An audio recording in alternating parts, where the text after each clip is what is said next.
ইসলামের পথে আহ্বান করবার জন্য আপনার মুখের বক্তব্য অথবা আপনার লেখনীর চাইতে অনেক বেশি পাওয়ারফুল একটা মাধ্যম আপনার কাছে আছে। সেটা কি? সেটা হলো আপনার আমার নিজেদের আচার আচরণ, আমাদের কাজ কারবার।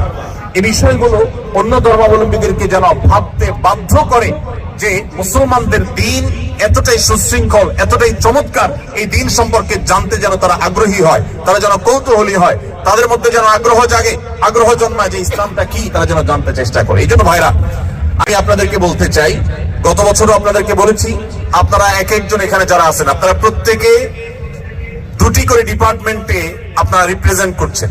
এক, আপনারা সবাই বাংলাদেশ রাষ্ট্রকে আপনারা রিপ্রেজেন্ট করছেন, আপনারা সবাই বাংলাদেশের আনঅফিসিয়াল দূত। অফিসিয়াল রাষ্ট্রদূত একজন থাকলেও আপনারা প্রত্যেকে বাংলাদেশকে এখানে রিপ্রেজেন্ট করছেন, অতএব আপনারা সবাই বাংলাদেশের দূত। বাংলাদেশকে তারা দেখে না, তারা আপনাকে দেখে, আপনাকে দেখে তারা বাংলাদেশকে মূল্যায়ন করবে। ঠিক একইভাবে গোটা বিশ্বের মুসলমানদের দূত হিসেবে আপনারা ভূমিকা রাখছেন। গোটা বিশ্বের মুসলমানদেরকে তারা দেখে না, তারা আপনাকে দেখে।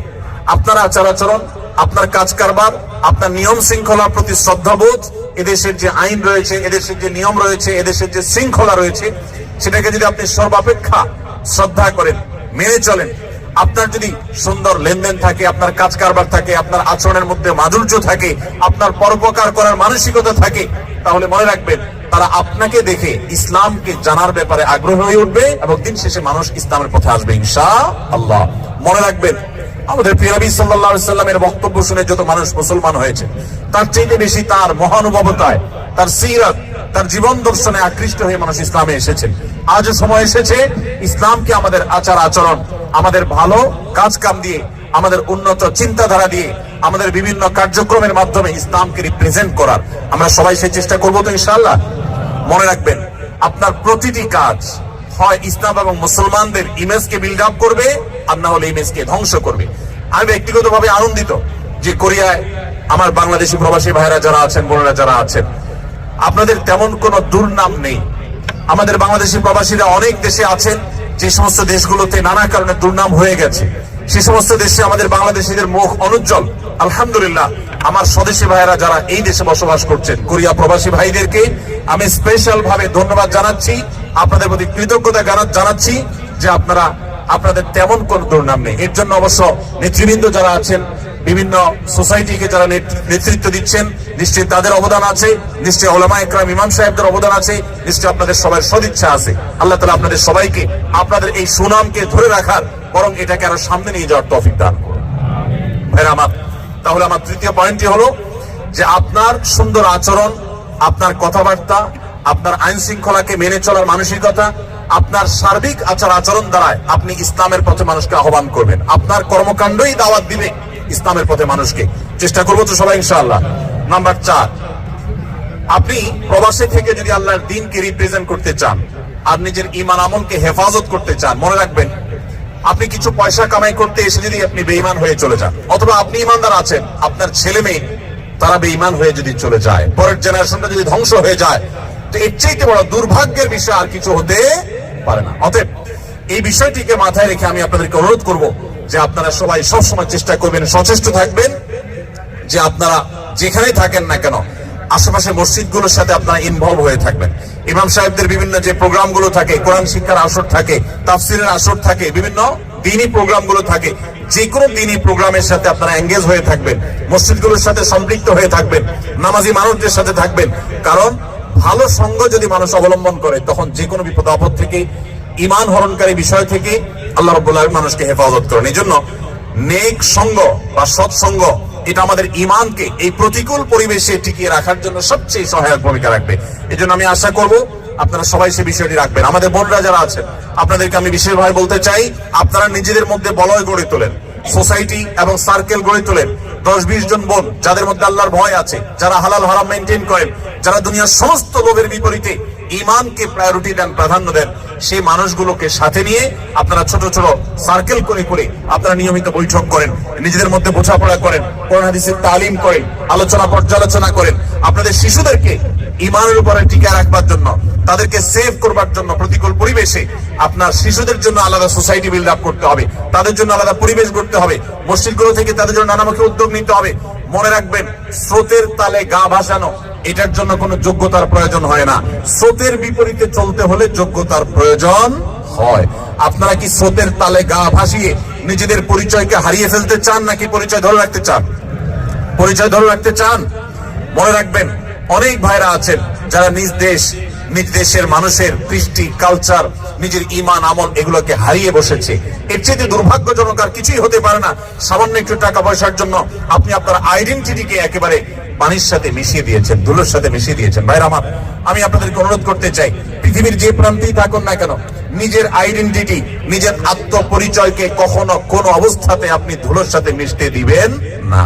আলহামদুলিল্লাহ, আমি আবারও কৃতজ্ঞতা জানাই কোরিয়া সরকারের প্রতি, কোরিয়ান অথরিটির প্রতি।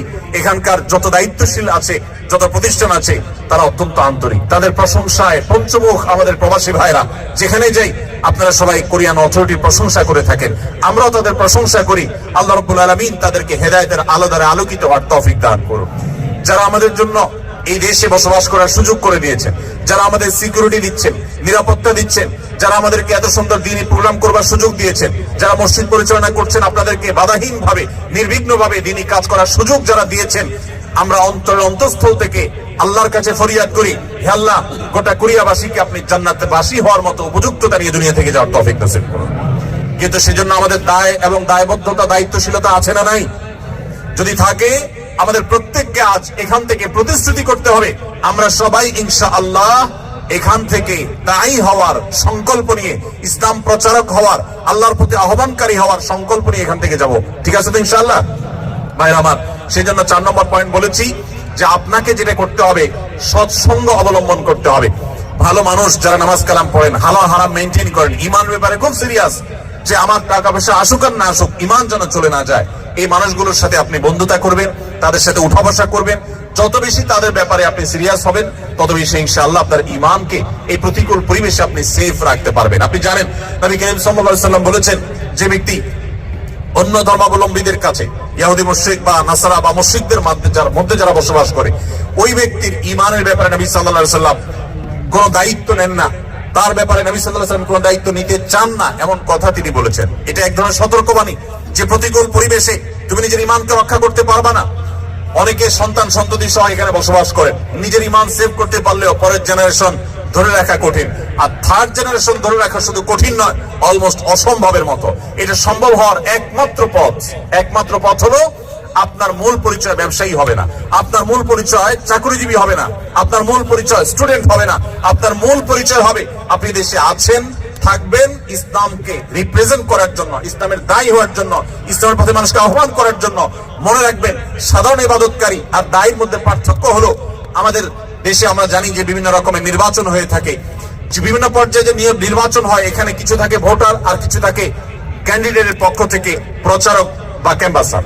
যারা প্রচারক থাকে, এদের কাছে সাধারণত এক দলের যিনি ক্যান্ডিডেট থাকেন, প্রার্থী থাকেন, ধরেন এক জায়গায় চেয়ারম্যান ইলেকশন হচ্ছে, চেয়ারম্যান পদপ্রার্থী কয়েকজন আছেন, একজন পদপ্রার্থী তার পক্ষে যিনি ভোট কালেকশন করেন, তার কর্মী হিসাবে যিনি কাজ করেন, তাকে কিন্তু অন্য ক্যান্ডিডেটের লোকেরা কখনো তার চেয়ারম্যানকে ভোট দিতে বলে না, কারণ জানে যে এই লোকটা তো নিজেই একজন চেয়ারম্যানের কর্মী, তাকে কি আমি ভোটের দাওয়াত দিব। কিন্তু যে ব্যক্তি সাধারণ ভোটার, তার কাছে কিন্তু সবাই ভোটের জন্য বলে, সব ক্যান্ডিডেটরা এসে বলে, ভাই ভোটটা আমাদেরকে দিন, বলে কি বলে না? আপনি যদি সাধারণ মুসলমান হয়ে থাকেন, আপনাকে শয়তান দাওয়াত দিবে যে তুমি শয়তানিতে চলে আসো, এদেশের মানুষের কুফরিগুলা তুমি গ্রহণ করো। আর যদি আপনি নিজে ইসলাম প্রচারক হন, তাহলে শয়তান আপনার ব্যাপারে নিরাশ হয়ে যাবে যে না, এই লোককে তো দাওয়াত দিয়ে লাভ নাই, এ তো নিজেই আল্লাহ পথে মানুষকে দাওয়াত দিচ্ছে। এজন্য আমাদের ঈমানকে টিকিয়ে রাখার একমাত্র উপায় হলো দাওয়াতের কাজ করা, দাঈ ইলাল্লাহ হওয়া। সবাই চেষ্টা করবো তো ইনশাআল্লাহ? আপনারা যদি দাঈ ইলাল্লাহ হতে চান, আমি অলরেডি 4টি পরামর্শ দিয়েছি, 5 নম্বর পরামর্শ বলে শেষ করব।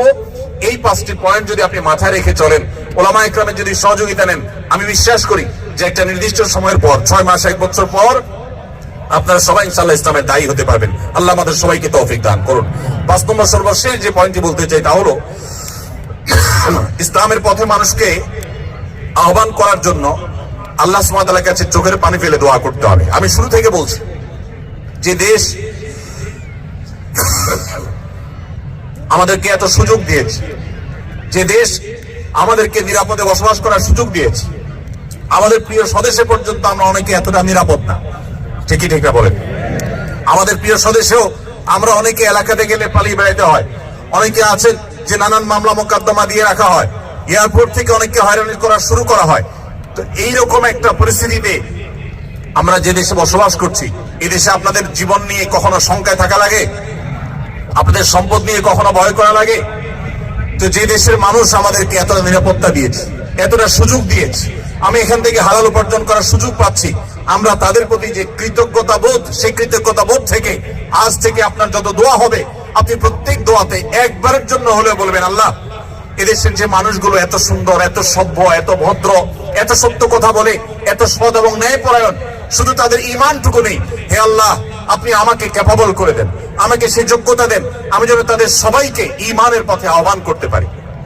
দোয়া করা যাবে না ইনশাআল্লাহ? আল্লাহ আপনি তাদের সবাইকে হেদায়েত দান করুন, তাদের জন্য দোয়া করা যাবে না ইনশাআল্লাহ? আমরা যদি আজকে এখানে যত হাজার মানুষ আছি, আজ থেকে যদি আমরা নিয়মিত প্রত্যেক দোয়াতে আমরা যদি চোখের পানি ফেলে আল্লাহর কাছে ফরিয়াদ করি যে আল্লাহ তুমি এই মাটিকে ইসলামের জন্য কবুল করো, আল্লাহ এদেশের মানুষগুলোকে ইসলামের জন্য কবুল করো, আল্লাহ এরা যদি ইসলামের পথে চলে আসে তাহলে ইসলামের আসল সৌন্দর্য মানুষ দেখতে পাবে, কারণ এদের আচার আচরণ, এদের ন্যায় নীতি, এদের অনেক কর্মকাণ্ড অলরেডি কোরআন হাদিস যা বলেছে তার বাস্তব রূপ হিসাবে আমরা দেখতে পাচ্ছি। শুধু ঈমানটা যদি প্লাস করা যায় তাহলে তারাই হবে আমাদের সামনে সবচেয়ে উত্তম মডেল, সবচেয়ে উত্তম আদর্শ। হে আল্লাহ আপনি তাদেরকে ঈমান দান করেন। আপনি যে সুপারভাইজার অধীনে কাজ করেন, আপনি তার নাম ধরে আল্লাহর কাছে দোয়া করবেন। আপনি যে কোম্পানিতে কাজ করেন, সেই কোম্পানির মালিকদের জন্য আল্লাহর কাছে দোয়া করবেন। আপনি যে এলাকায় বসবাস করেন, সে এলাকার অন্য ধর্মাবলম্বী ভাইদের জন্য দোয়া করবেন।